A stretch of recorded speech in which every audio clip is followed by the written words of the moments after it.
Hello friends, यदि आपको भी हर्निया है और अब आप सोच रहे हैं कि आपका क्या दूरबीन से ऑपरेशन हो पाएगा या नहीं, तो मैं doctor Sushila Saini, gynae laparoscopic surgeon, आज आपको बताने जा रही हूँ कि क्या हर्निया का भी दूरबीन से ऑपरेशन संभव है।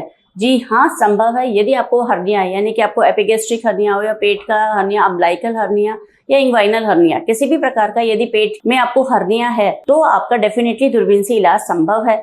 और जब दूरबीन से इलाज आप कराते हैं तो उसमें जो जाली लगाई जाती है वो पेट के अंदर की तरफ से लगाई जाती है, जिससे कि ये ज़्यादा इफेक्टिव होती है। जब हम हाथ वाला ऑपरेशन करते हैं तो पेट पर चीरा लगाकर ऊपर से जाली लगाई जाती है, जिससे कि नीचे से जब प्रेशर आता है तो जाली के उखड़ने की संभावना हो सकती है। लेकिन जब दूरबीन डालकर पेट के अंदर से जाली लगाई जाती है तो जब अंदर से प्रेशर पड़ता है तो जाली दीवार के साथ और चिपकती है। अगर मैं थोड़ा सा आपको समझाऊंगी, अगर सपोज ये जाली है तो ये जाली हम लोग जनरली जब ओपन सर्जरी होती है तो ऊपर से चीरा डालकर उसको अंदर डाल देते हैं और ऊपर से बंद कर देते हैं। अब पेट के अंदर से प्रेशर आता है तो ये उखड़ती है। लेकिन यदि यही जाली पेट के अंदर से, यानी कि दीवार बिल्कुल पेट के अंदर ले जाकर फिर अंदर चिपकाई जाती है, यानी कि यदि पेट की दीवार है तो ये अंदर चिपकाई जाती है, तो इसमें जब अंदर से जब प्रेशर पड़ता है चिपकती है अंदर जाके, तो इससे कि उखड़ती नहीं है, इससे कि ये ऑपरेशन ज्यादा सक्सेसफुल होता है।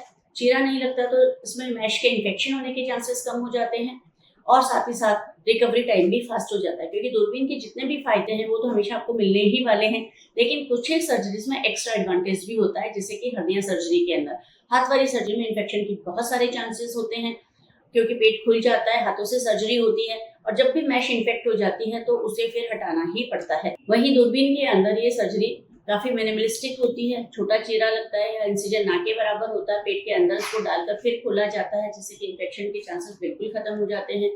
और साथ ही साथ चीरा नहीं लगने के कारण रिकवरी इतनी अच्छी होती है कि 2 से 3 दिन के अंदर अस्पताल से छुट्टी हो जाती है और आपको किसी प्रकार का परहेज नहीं रहता है। यानी कि न टाकों के चीरे की समस्या, न टाकों के पकने की समस्या, न ही दोबारा हर्निया बनने की समस्या। क्योंकि ओपन सर्जरी अपने आप में हर्निया की प्रीडिस्पोजिंग फैक्टर है, यानी कि जब भी किसी का बड़ा चीरा लगाकर सर्जरी होती है तो उसे आगे चलकर इंसिजनल हर्निया होने की संभावनाएं होती है। लेकिन यदि आपने हर्निया का ऑपरेशन फिर से हाथ वाला ऑपरेशन से कराया तो डेफिनेटली आपको दोबारा हर्निया होने की संभावनाएं बहुत ज्यादा हो जाती हैं। हालांकि जब उसमें जाली लगा दी जाती है तो चांसेस काफी कम हो जाते हैं, लेकिन फिर भी अगर आप उसको दूरबीन वाले ऑपरेशन से कंपेयर करेंगे तो डेफिनेटली ओपन सर्जरी में हर्निया की रिस्क ज्यादा होती है। और जब दूरबीन वाला ऑपरेशन होता है तो चीरा नहीं लगने के कारण अंदर का जो रेक्टस शीथ वाला जो लेयर होता है, जो मेन सपोर्ट होता है, उस पर कट नहीं लगता है। इसकी वजह से पेट का जो मेन सपोर्ट है वो बना रहता है और हर्निया के चांसेस काफी कम होते हैं। और जो एग्जिस्टिंग हर्निया होता है उसको बंद कर नीचे से जाली का सपोर्ट लगा दिया जाता है और जाली भी अंदर से लगती है, जिससे कि उस पर प्रेशर अच्छे से रहता है, वो चिपकी रहती है, उखड़ने के चांसेस ना के बराबर होते हैं। ऐसी स्थिति में दूरबीन से जब हर्निया का ऑपरेशन किया जाता है तो बहुत ज्यादा सक्सेसफुल होता है। फेलियर के चांसेस ना के बराबर होते हैं, इन्फेक्शन के चांसेस नहीं होते हैं, अस्पताल से 1-2 दिन में छुट्टी हो जाती है और ऑपरेशन के बाद जनरली किसी प्रकार का कोई परहेज नहीं बताया जाता है, जिससे कि आप नहाना धोना, खाना पीना, घूमना फिरना सब आराम से कर सकते हैं। 5 से 7 दिन के अंदर आप अपना ऑफिस ज्वाइन कर सकते हैं, गाड़ी ड्राइव कर सकते हैं और रूटीन काम कर सकते हैं।